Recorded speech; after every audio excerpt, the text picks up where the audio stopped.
BARK Radio. What's good, everybody? It's Robo from Allbark back on the video, and today we're my NFL Week 14 picks. I'm picking every game this season, both straight up and against the spread, and keeping track of my weekly and yearly results. Before we dive into this week's picks, let's go ahead and recap last week's results as well as the season as a whole. Last week was another strong one for the picks, going 10-6, both picking winners and against the spread. It was a rough start to the week with some bad reads on Thanksgiving, but a huge Sunday got us back heavy in the green, and the season total continues to climb higher. I would have loved the Falcons holding on and the Broncos getting that fourth down stop in overtime to both cover and add 2 wins, but I can't complain with green. So with that said, let's go ahead and move on to this week's matchups on Sunday. Our first game of Week 14 Sunday is Dolphins at Jets. The Jets have been a horrendous watch this year, but recently Tyrod Taylor has helped this offense be at least somewhat respectable in the pass game, and it's led to just much more competitiveness. Just last week, they took down the Falcons in New York. A bad Falcons team, yes, but not one I really expected them to win. And this is honestly a similar spot against the Dolphins, but with a much different team vibe to me. This Dolphins team has turned a bit of a corner, winning 3 straight, and still has somewhat a favorable schedule ahead, including this game, to keep stacking their wins. It hasn't been pretty, but wins are wins, and they've been resilient in the process. This game kind of screams the same scenario to me. The Jets' defense being solid enough to limit Miami from throwing the football a ton, but just not enough to stop Devon Achane from scoring, and I don't think this Jets offense is going to have enough to pull off another upset. I think you have to ride with the hot hand in Miami here. The Jets just need to continue looking towards their future, and Miami wants to keep their run alive. So I'm going to take Miami on the road, 24-20. Next up's a huge one in the AFC North with the Steelers at the Ravens. The Ravens are entering desperate territory after the home loss to Cincinnati last week. This game may end up deciding the AFC North. It's really hard to trust this Ravens team. They got hot winning 5 in a row, but didn't look overly impressive in any of those wins really. And then in a divisional home game last week, they lost to Joe Burrow in his return in a blowout fashion. However, when this team has had its back against the wall, it has picked up wins, and I think the offense is due for a slight bounce back here, especially Lamar Jackson. It was an ugly game for him last week, and while he is still banged up, we know what he's capable of still. I definitely trust the Ravens defense to get stopped this week more though, with the Steelers coming to town. It's just a way less explosive offense than that Bengals team was, and this defense has to know what they need to do to win this game. So while they aren't a super trustworthy team because of that offense, I think this game is one the Ravens survive, 21-17.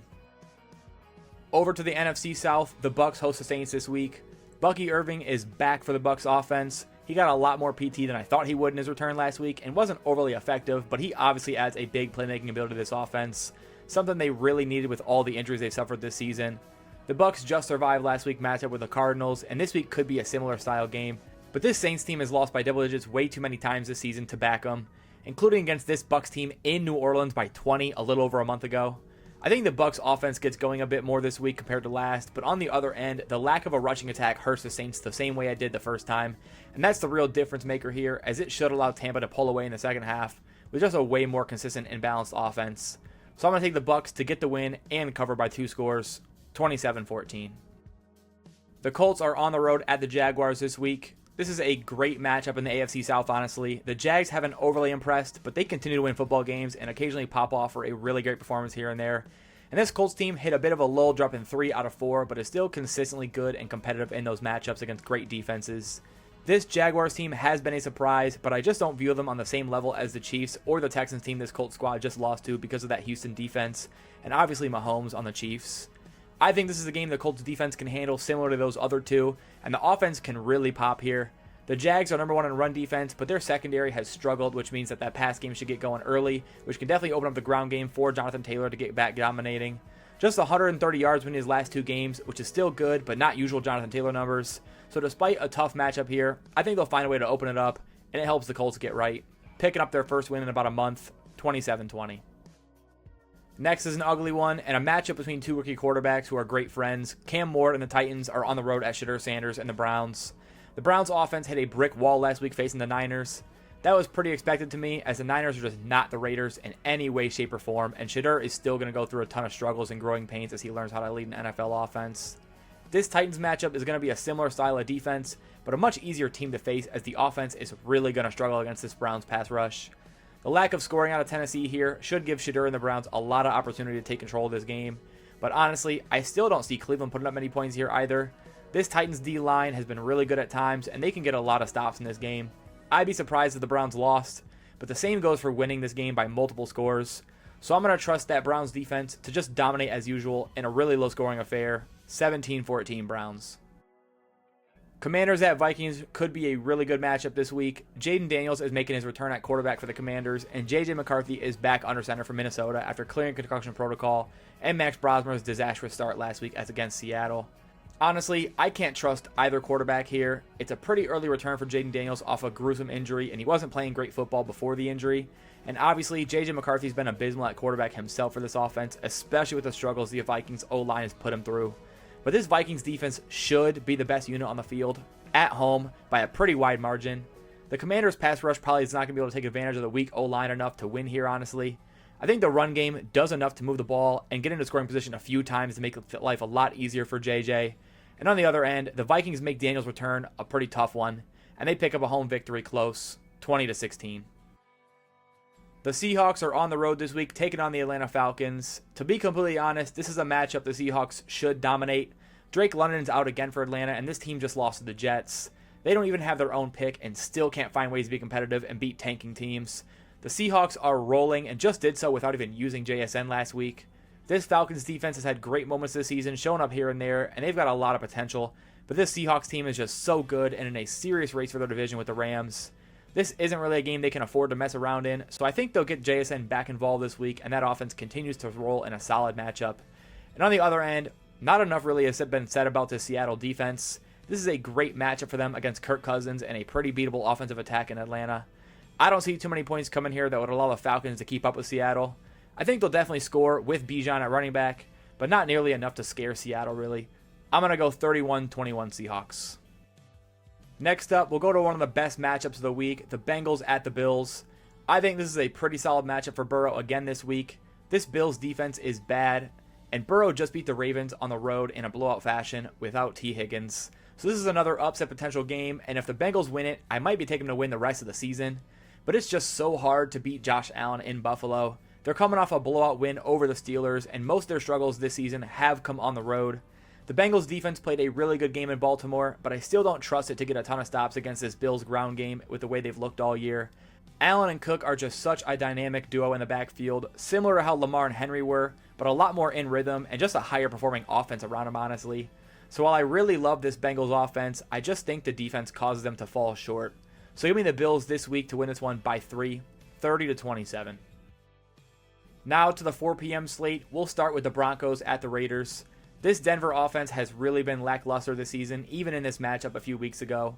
This team seems to elevate in the big games. A lot of people, including myself, expect them to lose, but play back down to their competition when they play teams like the Raiders. But I really think this Raiders team has looked bad enough to think that this game is going to be different. The Broncos offense probably won't have to be great to win this game by multiple scores, because I really just do not see any offensive success out of Vegas this week. They can't score on virtually anyone, and this Denver defense is my number 2 in the entire NFL, and very close to the Texans at number 1. They're so good in all phases, but that pass rush should be eating here. I'd expect some turnovers out of Geno as well to put the Broncos offense in good scoring position, and even if he doesn't this week, I trust the Broncos to find the end zone at least a couple times here. I just think that defensive mismatch is more than enough to back Denver on the road this week, so I'm going to go with them on a 21-10 final.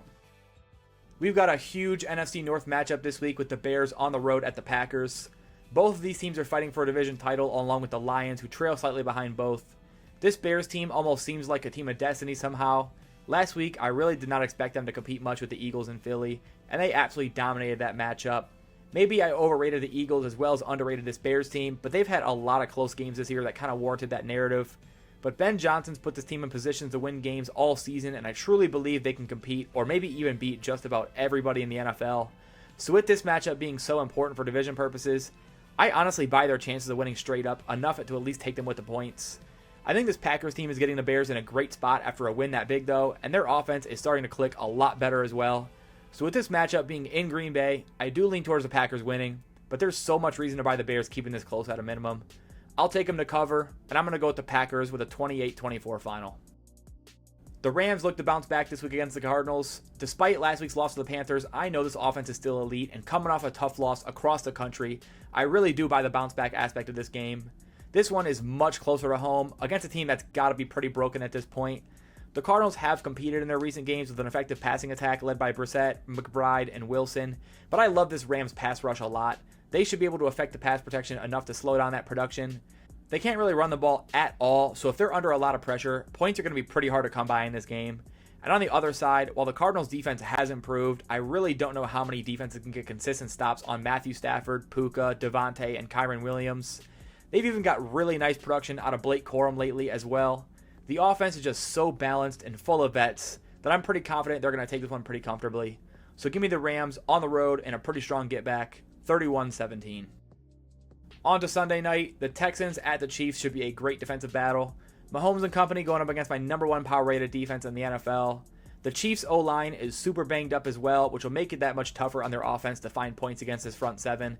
But their back is completely against the wall now after the recent loss to Dallas. It's a game they absolutely have to have, and I expect Andy Reid to get pretty creative to try and avoid the pass rush as much as possible in this game and get Rice and Kelsey the ball in space. I think the Chiefs' defense has a good shot to do some of the same to the Texans. It's not an offense that's overly hard to stop at all, and the Chiefs have a lot of quality numbers on that side of the ball as well. I think this one's pretty low scoring, especially in cold weather in Kansas City. But to me, the Houston upset chance is enough to take the 3.5 to me. But like I said, the Chiefs absolutely have to win this week. And again, it is at home where they rarely lose. So I think they survive this one by a field goal, 19-16. Now on to Monday night, we wrap up the week with the Eagles at the Chargers in LA. Justin Herbert is questionable for this game right now, but I expect him to give it a go, honestly, with it being his offhand that's injured and not the throwing hand. This Eagles team has looked really rough the last 2 weeks, back to looking fraudulent as many thought they were about a month ago.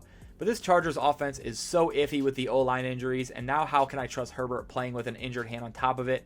The Eagles offense has a lot of problems, and the defense just got gashed by the Bears, but maybe that's what they needed to get back to the way they were playing a couple weeks ago. And this Chargers offense should be vulnerable enough for Philly to get back rolling, even on the road. If the Eagles lose this game, I think everyone's going to be questioning their contender status. But I still think they've got enough defensive talent to take over this game eventually. And they obviously need to pick up a win here. So I'm going to take Philly on the road close, 24-20. That's it for my Week 14 NFL picks. Let me know your thoughts on any of these games down in the comments below. As always, thanks for watching. Feel free to like and subscribe if you haven't already. And I'll see you guys in the next one. Peace. BARK Radio.